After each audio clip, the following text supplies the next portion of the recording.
Podcast, episode 200. Pretty cool. And in particular, it's Padmasambhava part 11. So there's a bunch of different sections of Buddhist Books Podcast, which I call chapters, even though they run concurrently. And usually when you're reading a book, you read the chapters one at a time. However, on this podcast, every 10 episodes, we read from the life and liberation of Padmasambhava. And this is the 11th time that we've done it. If you would like to start at the beginning with canto number 1 of this, then click here. That will take you to the Padmasambhava playlist. All right, so just for fun, I like to use these 5 little icons I made a while ago. Normally, we're reading the Tipitaka, which is behind me, of pre-sectarian early Buddhism. And sometimes we venture into the world of Mahayana Buddhism, but more often into Tibetan Vajrayana Buddhism. And so there you have it. Here we have Lord Padmasambhava himself behind me, lower than me. The angle of the camera makes it look like the top of my head is above his head, but he's actually above me in reality, just in case you were wondering. And sometimes we haven't really gotten into Shingon much, but sometimes we do get into Zen here on Buddhist Books Podcast.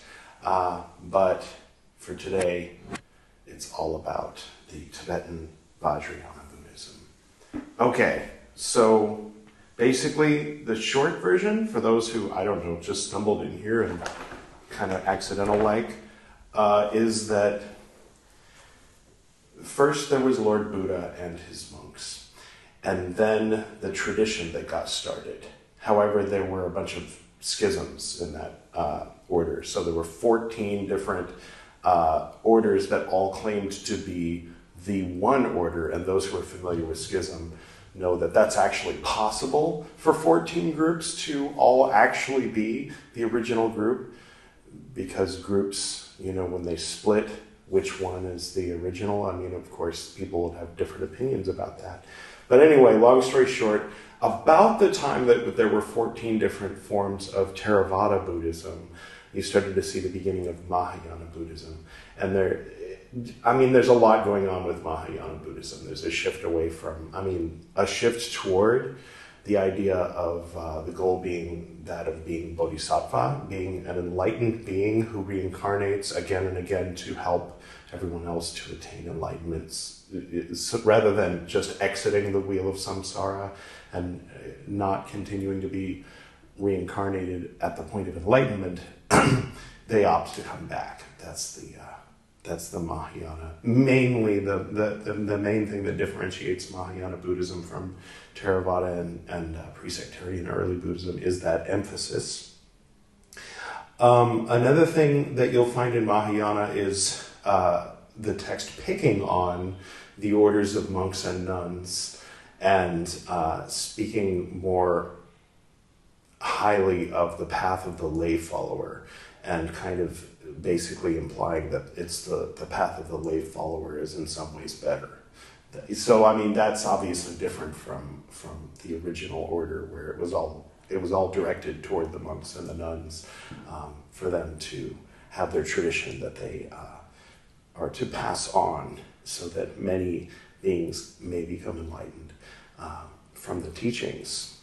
So then, while this Mahayana Buddhism was popular in basically India and the greater India area, if you can say, it had gone into China and I think Thailand and all these places already, Indonesia, of course Sri Lanka and so on and so forth. It had gone west too into Pakistan, present day, what we now call Pakistan.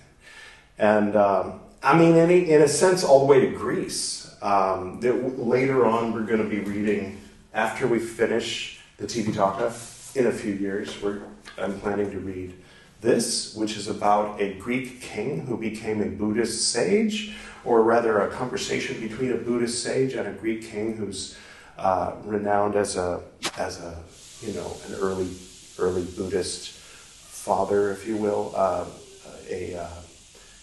teacher and a person of note in Buddhist history, was of Greek origin back in the time when the descendants of the people that Alexander left in place when Alexander took over the Persian Empire. Long time ago. Anyway, so he was around the time that he was a king, having that conversation with that Buddhist sage was right about the same time that you started to see the Mahayana Sutras. And then later, the Tantric movement, which basically means the use of mandalas, mudras, chanting, and certain types of practices with deities. That was very much a thing that happened within what we now term Hinduism, but at the same time as it was with Hinduism, it was also having an influence on certain of the Mahayana schools and groups and individuals. And so over a course of centuries, it formed into what came to be known as Vajrayana Buddhism. Now, there was a man who was born in what we now call northern Pakistan, if I'm not mistaken. They say he was born from a lotus, and he went and he had quite an interesting biography. And that's what we're reading, is the biography of that Indian scholar monk, who later at one point traveled to Tibet, and they say, he was definitely one of the ones who brought Vajrayana Buddhism into Tibet. There were others, like for example, Vimala Mitra, who is behind me. His teacher, actually. They knew each other at Nalanda University. Can you see that? Can you zoom in? All right, so we're reading the story that he told Yeshe Tsogyal, that Yeshe Tsogyal, as they say, had a photographic memory, and she wrote it down, and then hid it, and then 800 years later, was it? 750, 800 years later, there was a monk of note who recovered it. So he was, I wish I knew the word. It starts with a T. You're probably yelling at me. You know the word better than I do. I don't want to guess and get it wrong is the thing. Anyway, so he was a recoverer of treasures, and this was a treasure that he recovered. So the story goes, and this is that Tibetan scripture or story that Yeshe wrote down about the life of Padmasambhava, including his past lives, translated into English from the French, but corrected, as you saw in the credits at the beginning, by a bona fide Tibetan scholar of note.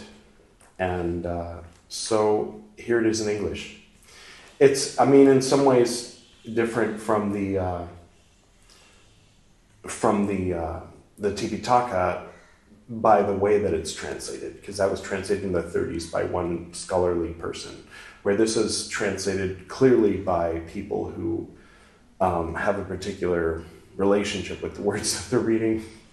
Whereas, you get the sense that the translator of the Tipitaka didn't really. So that's nice. That's one thing I could say that's nice about this. So without further ado, I've been talking for a while. I will go ahead and get to the reading. The Life and Liberation of Padmasambhava, Canto 19. The corolla of the Udambara flower and the 8 manifestations. Therefore, let's cue the, we'll just go with Tibetan Bells by Nancy Hennings and something Wolf, Henry Wolf, or 2F's Wolf, if you're into it. I know we use it a lot. Today we'll go with the second album. That's what's playing. This is the album. If you want it, it's free everywhere. You can just search for it on YouTube and it'll play. Or you can buy it. I don't know. You can order the CD if you're like retro. Here we go. Canto 19. The corolla of the Udambara flower and the 8 manifestations. Therefore, the gem of wishes, the precious one, wiped clean of dust, immersed, was put in a sachet of watered silk and fastened on top of the victory banner. An offering was presented and a prayer made. How does one appear according to desire? Like this. Birth in white flower of royal race. He is the great one who belongs to the caste of the Kshatriya. Okay.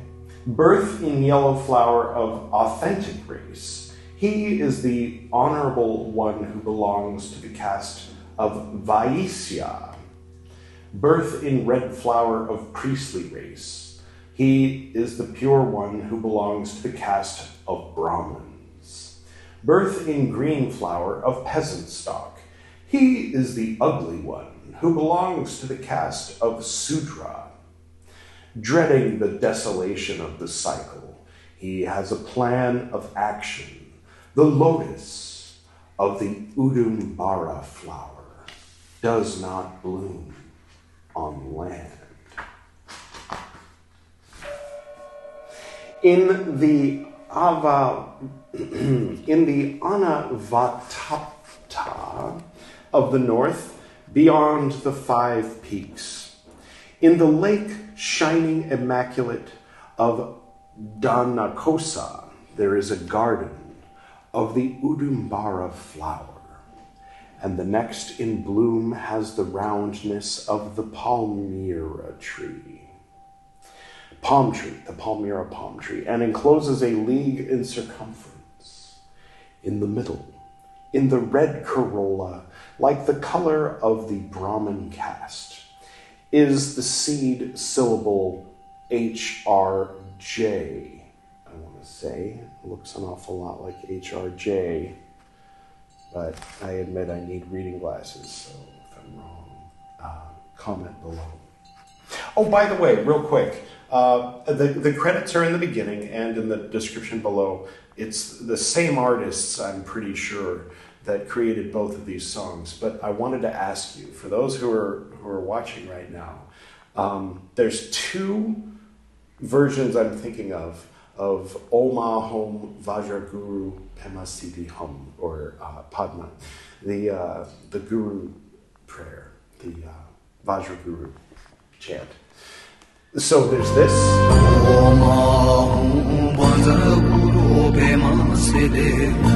We'll call that A, and there's this.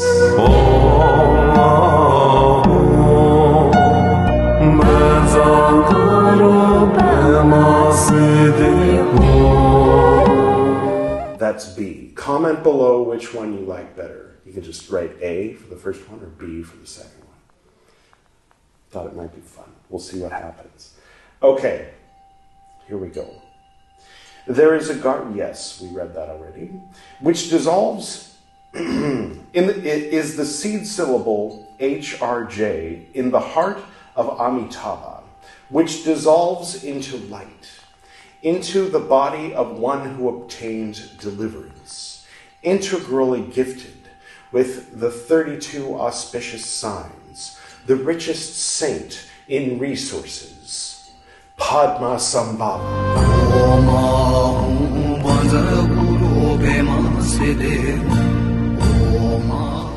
The rarest of wonders, the most fallacious appearances are harmless in his presence. In the demonic river of birth, old age, sickness, and death, is anyone a rival of the Guru Guide who knows all? It's a rhetorical question. The answer is no, of course, obviously. Most are caught up in their shadowy, thoughtless nature. I know I am. Sorry. He is like color shown to a blind man. Ever unseen, he surpasses gold. Master of the human race, he is blessed.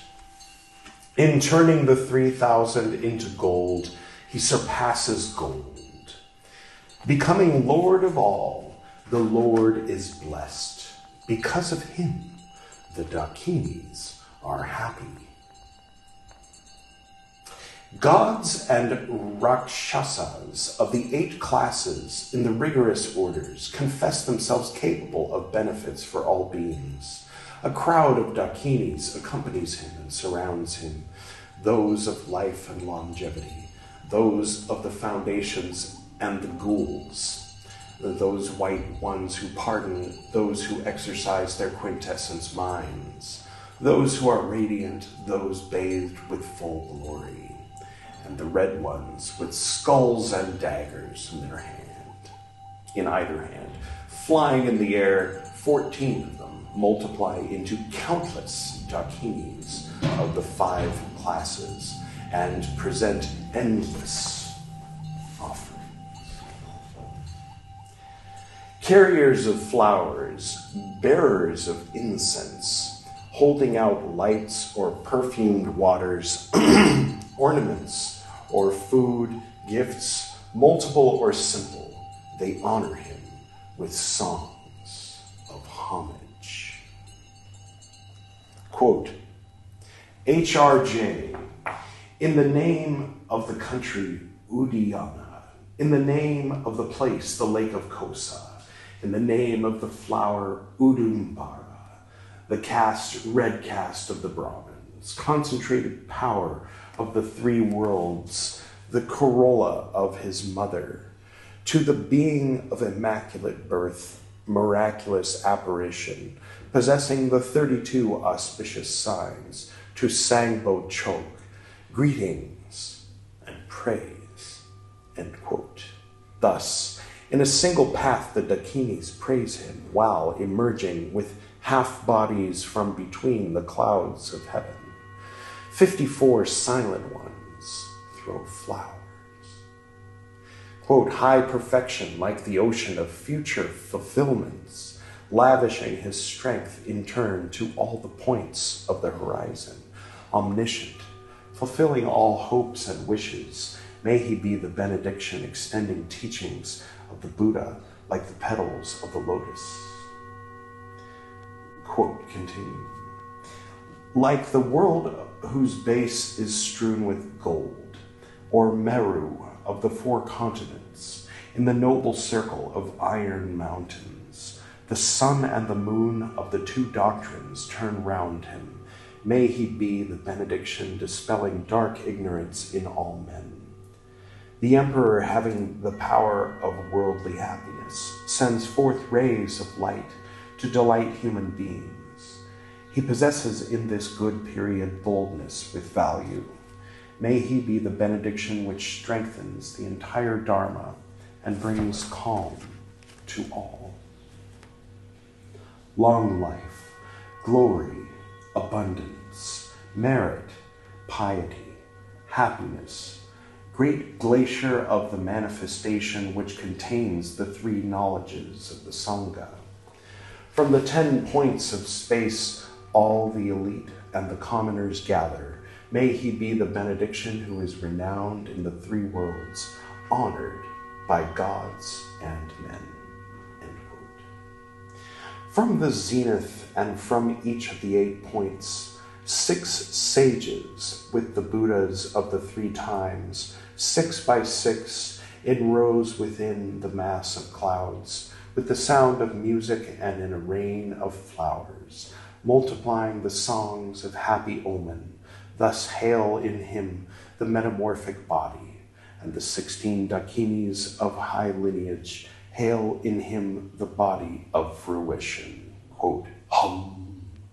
On the step and in the corolla of the wonderful lotus of shining, immaculate, pure plane of essence, attaining the pure happiness of the truly unfeigned, being unique with the 8 names, to you praise and homage. To the east of the spontaneous lotus formed with a single stroke, appearing as Shakya Sang, lion of the Shakya, perfect incarnation, surrounded by the host of the Vajra Dakinis, sitting in the midst of the radiant light, without origin and all pure, to Shakya Sang, homage. To the south of the lotus, wide and rich in resources, appearing as Padma Gyalpo, the great wave of gnosis, surrounded by the host of the jewel Dakinis, luminous universal knower, sitting and persuading each one according to his understanding, to Padma Gyalpo, homage.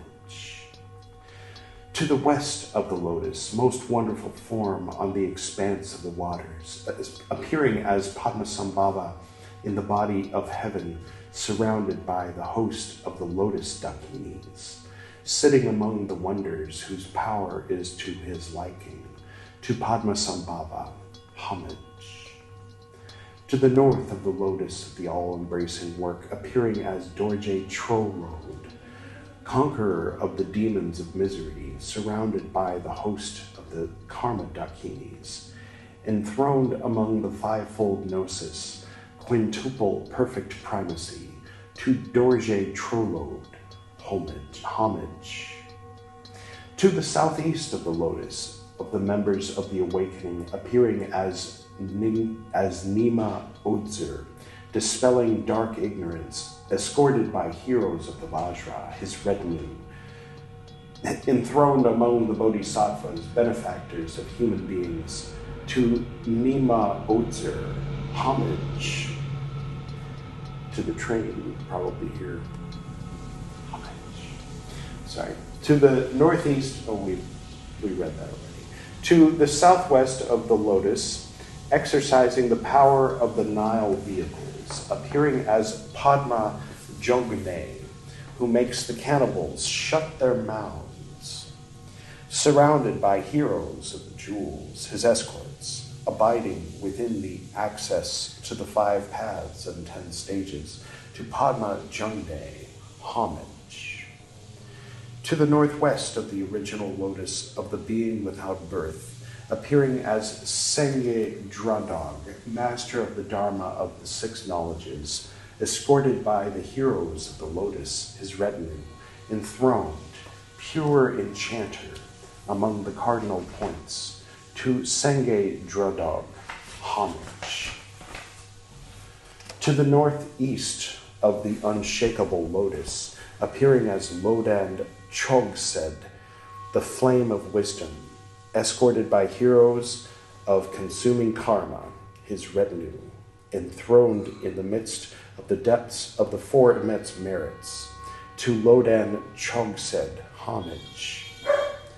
To the throng surrounding the master, to the host of the Dakinis and servants, to the 4 warranters of the Dharma, and to the 4 goddesses of the threshold, to the Mamos, and to the Dakinis who, outside and inside, protect from dangers, to the sworn guardians of the Dharma, homage. To a certain blind, blonde puppy outside, homage. Okay, all the Dakinis are dancing in the air. The dogs make music, the gods make music resound in the depths of the heavens. The spirits of the 8 classes forming an outer circle, and the 8 Naga chiefs surrounding the stem of the lotuses, day and night, disseminate all that is precious. Of the history, unabridged, of the lives of the Guru of Udayana, Padmasambhava, this is the 9th canto, the corolla of the Udambara flower, sealed oaths. So at this point, there's a new page. So those looking at this visually will have noticed by now that as I hold up an image to the screen, the image from the PDF version of this book, which is linked in the description below, will come up and show you, a sweeping shot or whatever I can do of each of these pictures. So this is plate 2. Let's have some music, shall we?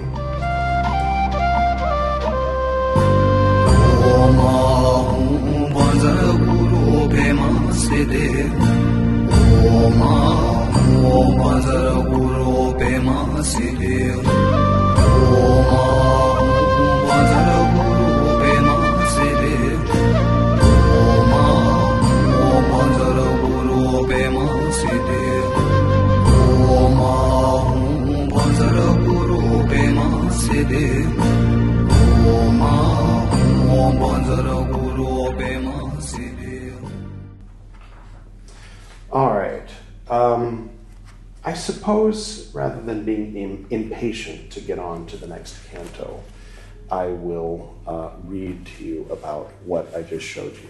So this first one, it says, Guru Padmasambhava surrounded by his lineage gurus, manifestations, herukas, and protectors. The second one, plate 3, the Buddha Amitabha resides in the Western paradise, delighting in the ground laid out like a golden checkerboard. Golden checkerboard, red Buddha. You got it? You there? You can close your eyes if you want. All right, I'll keep reading. Spreading foliage and flowers from the tree of awakening, he plunges into the Ganges of concentration within the radiant arch of wisdom. Possessing the impartiality of the inconceivable plane of essence, radiating outward like a star, the bright learning of the knowledge of the spheres, glorious in the 5 rainbow rays of noble conquest, he upholds the splendid saving realm of the most excellent law, having without discrimination reduced to unity both self and others, nourished by the substantiality of contemplation, refreshed by the nectar flow of thought, and clad in the goodly robe of strict observance. He has sprung supernaturally from the lotus of birth, grown mightily in the adamantine life of bliss, domiciled in that land where nothing is either born or dies, in the sublime sky of all the Buddhas of the 3 times. He rejoices that one can concentrate all activity to awakening. To the 10 points of space, he diffuses rays of compassion and love, and at the extremity of each ray, he causes a Buddha to appear. He diffuses ineffable rays without number, inconceivable by thought. He accords the benefaction of universal conversion through all adequate modes, and in the sky, where apart from him dwells no other noble one, are emanation, secondary emanation, tertiary emanation, distinct and inconceivable. Thank you. I don't remember the actor's name. Never mind. Plate 4. This one. The land of Udayana is ruled by the sightless king Indrabhuti. Misfortune overcomes him. His infant son dies. The country is swept by famine and drought. The royal treasury and granaries are emptied. And when prayer proves fruitless, confidence in religion disappears. The land is pelted with hail, winds, and blood. The merciful one, Avalokiteshvara, seeing all this misery, makes supplication to his celestial father, the Buddha Amitabha. Instantly, from Amitabha's tongue, a red ray of light pierces the Dhanakosa lake in Udayana. There appears an immaculate lotus rising from the center of the lake. From Amitabha's heart appears the symbol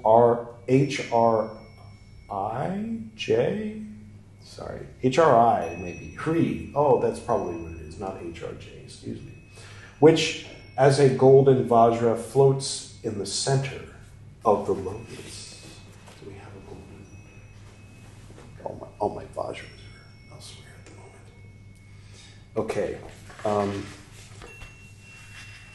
This one, Plate 5, the king of Uddiyana, Indrabhuti, dreams that he holds a golden vajra which illuminates the entire kingdom with its radiance.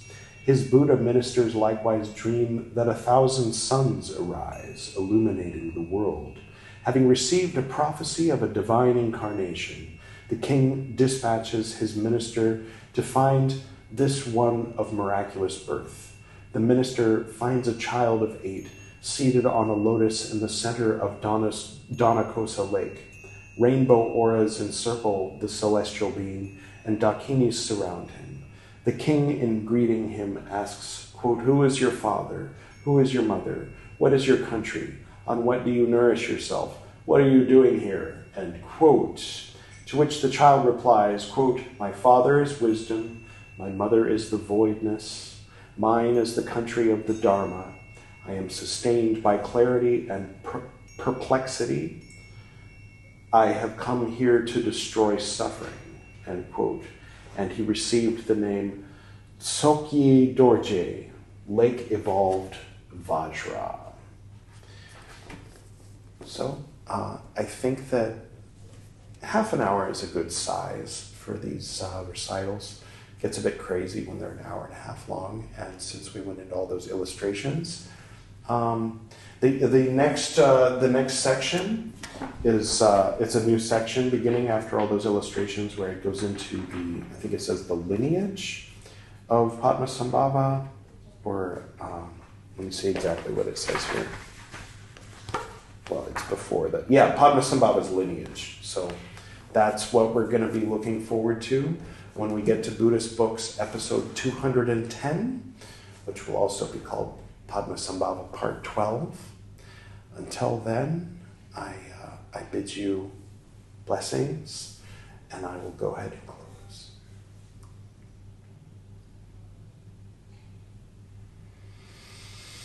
To the north and to the south, to the east and to the west, to the spirits of light among us and to the spirits below, we send out our reverent love and compassion. May all beings be happy. May all beings be serene. May all beings be in peace.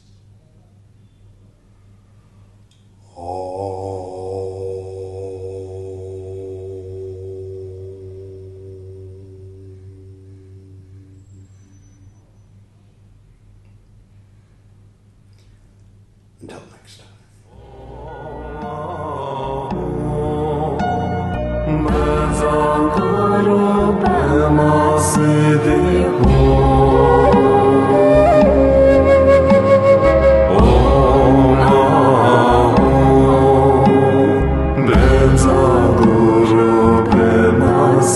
Te